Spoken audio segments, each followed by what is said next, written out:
નમસ્કાર દોસ્તો, સ્વાગત છે આપ સૌનું અમારી યુટ્યુબ ચેનલ ઉપર।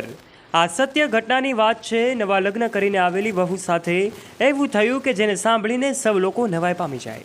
પતિ પત્ની માટેનો આ વિડીયો જે છે ખૂબ ખાસ ઉપયોગી સાબિત થવાનો છે, માટે વિડીયોને અંત સુધી અવશ્ય જોજો। વાત કંઈક એવી છે કે સ્નેહા અને રાકેશના લગ્નને હજુ 1 મહિનો જ થયો હતો। લગ્ન જીવન પહેલો 1 મહિનો તો ખૂબ સારી રીતે ચાલી રહ્યું હતું, ત્યારે સ્નેહાને ખબર નહોતી કે આગળ હવે તેની સાથે શું થવાનું છે। એમને તો પરિવાર તરફથી પહેલાં તો ખૂબ પ્રેમ મળતો હતો, ખૂબ લાડ લડાવવામાં આવતો હતો, પરંતુ આ ઘટના ક્યાં સુધી પહોંચવાની હતી એ તો કોઈ નહોતું જાણતું। ધીમે ધીમે સ્નેહાના એમના ઘર પ્રત્યેનો પ્રેમ જે છે એ તો વધતો જાય છે, પરંતુ ઘરના સભ્યોનો પ્રેમ ઘટતો જાય છે। સ્નેહા દ્વારા એમને વારંવાર ખૂબ લાડ લડાવવા છતાં પણ પરિવાર તરફથી બરાબર રિસ્પોન્સ મળતો નથી। ત્યારે હવે સ્નેહા છે એ પોતે એમનું કામ જે છે એ કામમાં પણ વધારો કરી દેવામાં આવે છે। સવારના 4 વાગ્યાથી લઈને સાંજના 9 થી 10 વાગ્યા સુધી તેમને સતત પોતાના કાર્યમાં વ્યસ્ત રહેવું પડે છે। ક્યાંક ઘરકામમાં તો ક્યાંક અલગ અલગ કામોમાં તે વ્યસ્ત રહે છે અને હવે એમનું કામ દિવસે ને દિવસે વધતું જાય છે। પોતાના પતિ સાથે એ પોતે સમય પણ વિતાવી નથી શકતી, કારણ કે પતિ પણ રાતે 10 વાગ્યા પછી આવતો। ધીમે ધીમે એમને થયું કે બધું સારું થઈ જશે, પરંતુ આ દિવસો ત્યાં સુધી પહોંચ્યા કે જ્યાં એમનો પતિ તો ન આવતો, પરંતુ એમને સાસુ જ્યારે એમનો પતિ આવે ત્યારે એમને ફરિયાદ કરવાનું ચાલુ કરી દેશે।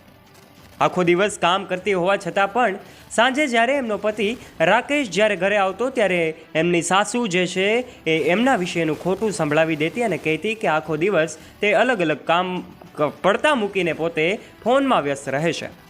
પરંતુ રાકેશ તો જાણતો નહોતો, એક તરફ એમની પત્નીનો પ્રેમ હતો તો બીજી તરફ એમનું માનું વાલ હતું, એટલે એ માની તરફેણમાં બોલવાનું હંમેશા પસંદ કરતો। એટલે સ્નેહાને તે હંમેશા ખીજવતો અને ગુસ્સે થતો, પરંતુ આ બધું સ્નેહા સહન કરી રહી હતી, કારણ કે એ પોતાના પિતાની પરિસ્થિતિ પણ જાણતી હતી। એક સમય તો એવો પહોંચ્યો કે આખરે સ્નેહાથી રહેવાયું નહીં, એની સહનશીલતાની હદ આવી ગઈ અને હદ વટાવી રહેલા આ તમામ ઘરના સભ્યો એક તરફ અને એક તરફ સ્નેહા। ત્યારે સ્નેહા એમના પિયરમાં જાય છે, એમના મમ્મી પપ્પાને વાત કરે છે, પરંતુ એમના મમ્મી પપ્પા જે છે સમાજના ડરના કારણે એમ કહે છે કે દીકરા, આપણે આ બધું સહન કરવું પડે। આ વાત સાંભળીને સ્નેહા કહે છે કે મારી સહનશીલતાની હદ હવે પૂર્ણ થાય છે, કેટલું પછી હું સહન કરી શકું। પરંતુ એમના માતા પિતા વારંવાર એમને સમજાવે છે, એમને ટોર્ચરિંગ કરીને સમજાવે છે કે આપણે આ સમાજમાં રહીએ છીએ, માટે આપણે ઘરે પાછા આવીએ સારું ન લાગે, એવું કરીને ફટાફટ રીતે એમને ફરીથી એમના સાસરિયામાં જવા માટે રવાના કરે છે। વાત એવી બને છે કે સાસરિયામાં તો તે આવી જાય છે, પરંતુ એક દિવસ એવી ઘટના બને છે કે તે બપોરના સમયે રાંધતી હોય છે, એવા સમયે રસોઈ બનાવતી વખતે એમનો જે ગેસ છે એ લીક થવાના કારણે એવું કહેવાય કે એમની સાડી જે છે એનો પાલવ સળગી ઉઠે છે, અને ધીમે ધીમે એમની સાડીનો આ સળગેલો પાલવ એમને ખબર પડતા જ એમનું સમગ્ર શરીર છે સળગવા લાગે છે। ત્યાં સાસુ એમને જોવે છે એની, અને તરત જ તે એમને બચાવવાની જગ્યાએ પોતે કિલ્લોલ કરે છે, રાડો પાડે છે ને અવાજ મચાવી દે છે। પરંતુ વાત એવી બને છે એવો એ લાકડી વડે એને મારવાનો પણ પ્રયત્ન કરે છે, કારણ કે એવું એમનો પહેલેથી જ દાજ હતી અને સ્વભાવ પણ એવો હતો, જેના કારણે એને એમ થયું કે અહીંયા મારો દોષ આવશે, એટલે તે આ બધું કૃત્ય કરે છે। હોસ્પિટલમાં સ્નેહાને દાખલ કરવામાં આવે છે।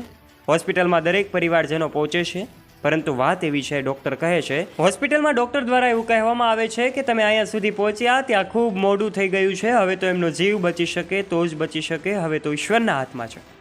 ત્યારે સ્નેહા થોડી ક્ષણો માટે એમની આંખો ખોલે છે, હોશમાં આવે છે અને તરત જ કહે છે કે હું જ્યારે સળગી ઉઠી ત્યારે મારી સાસુ મારી સામે હતી, આખરે એમની પાસે રસ્તો પણ હતો તે મને બચાવી શકે, પરંતુ એમણે અડધી કલાક સુધી કોઈ પણ પગલું ના ભર્યું અને મને આવી હાલતમાં છોડી દીધી।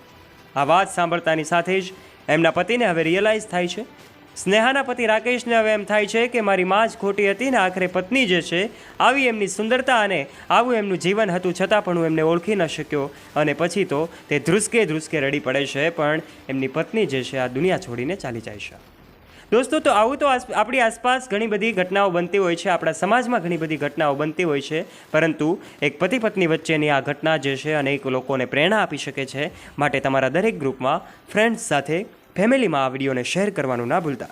અને દોસ્તો, આ વિડીયો વિશે આપનું શું કહેવું છે, આપનું મંતવ્ય નીચે કમેન્ટ બોક્સમાં કમેન્ટ કરીને આપ અવશ્ય જણાવજો। અને જો વિડીયો પસંદ આવ્યો હોય અને આ માહિતી પસંદ આવી હોય તો વિડીયોને લાઇક કરી દેજો, તમારા ગ્રુપમાં ફ્રેન્ડ્સ સાથે શેર કરવાનું ના ભૂલતા। તથા આવા ને આવા રસપ્રદ અને રોચક વિડીયોઝ નિહાળવા માટે અત્યારે જ નીચે રહેલું બેલ આઇકન દબાવીને સબસ્ક્રાઇબ કરી લેજો અમારી યુટ્યુબ ચેનલને। ધન્યવાદ।